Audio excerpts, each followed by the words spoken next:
Hey guys, oh what a little flashback. So today, poor punker Desi Freeman, we've had a little update with the Desi Freeman fiasco, because that's what it is, a police harassment fiasco gone wrong. Sadly, that reflects the culture that exists in Victoria Police. I'll remind everybody, I warned everybody from IBAC to Magistrate Pappas to everybody while I was tied to the system, and especially IBAC, that their rotten culture is going to lead to brave frontline police officers losing their life. As I've said on another podcast, what a thing to have an I told you so. But on that, they've now brought up this, he's slipped their net, literally, and the public order response team. I believe they're the people that get around in the black SUVs, right? The hit squad. Now let me give you my experience with them. So right about the time I just got out from Ravenhall Correctional, where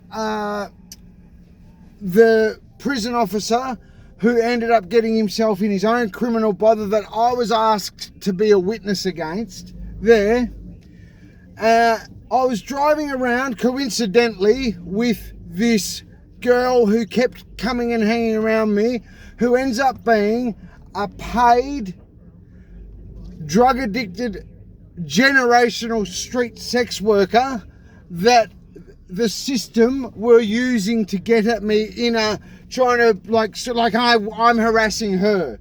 She's a generational street heroin addicted girl and I'm harassing her. But anyway, so she's crying with all these sob stories and whatnot. So I'm driving around with her, heavily addicted to drugs. I'm driving around in a VE Commodore that I just scraped together with the last few thousand that I had left when I got out of prison, living in a rooming house that the government can provide me, literally with probably 90% of either drug addicted or meth addicted roommates in Footscary. Literally, I've got the police doing my head in. This was the occasion where I was full getting harassed for the first time. Who dares question the system? So here what's happening is we're both high as a kite, driving around Footscray in a silver VE Commodore. I'll kid you not, I'll give you a rundown. In a silver VE Commodore with, now I don't know if you know, but a VE Commodore was the first of the Commodores that comes with a different size wheel. But the older size wheels will bolt on it. But they're too small. They're if you really have to know, they're a 205 65 15 or a 235 40 18. Whereas a VE series started coming out with a 245 45 18, significantly higher, taller, bigger. So I'm driving around off my head on drugs in a VE Commodore. Wait, it gets worse. With the old Commodore's wheels bolted on it, so it looks small and stupid. But wait, it only had a permit on it. So I had a permit put there. The permit was legit. I could genuinely drive. I couldn't, but I wasn't allowed to drive at night. But here I am driving at night or pretending, I had a flat tire and I'm just bringing it home, doing all these ones. Little did I know, I was being stalked and followed at the time because I was public enemy. I'd become system enemy number one. So here, anyway, and then I started, after a little bit of getting pulled over and this weird stuff happening, I started noticing for the first time, hang on a minute, listen to the, there was this one occasion, so I've got this public order response team buzzing me basically, just trying to cook me.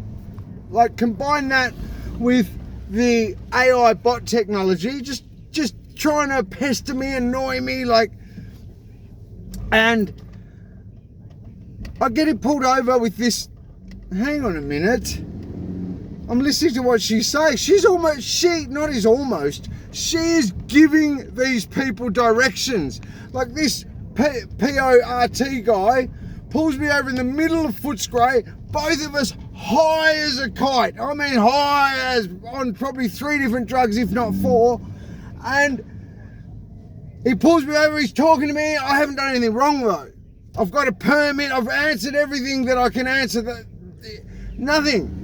He could have swabbed me and I probably would have been high for something, but he didn't do any of that because I'm under investigation. So they're not allowed to, well, fake investigation. I'm under the Truman Show harassment investigation. So he doesn't do any of that, but he was trying to say, leave the car. I'm going, nah, he's going to leave the car. What for? I don't have to leave the car. She knows if we have to leave the car, I kid you not, this happened. She knows damn well if I have to leave the car, she's got to walk too, mate, and it's going to be much harder for me to take her to get the heroin she needs to survive each day, right? So she's going, oh, no, he's a great driver. Look, I'm telling you, in effect, right, here is this, I promise this happened in the middle of Footscray. Here is this generational drug-addicted street sex worker, I promise you, giving orders, right, you go left, operational unit, okay there, sergeant, no, you take up positions over there, okay, no, we'll keep driving on this, no problem, I got it, roger that. It was as bad as that. She was literally giving them orders. This PORT guy, bald head, chewing his cud, probably on as much methamphetamine as us, who knows, he knew damn well his best judgment is do not let these people drive around. This is a catastrophe waiting for it to happen. But his command and his judgment got overruled by a generational, drug-addicted, heroin-addicted sex worker. I promise you that is as true as the day is long, as that I'm sitting here telling you this story. Now, you can't know that.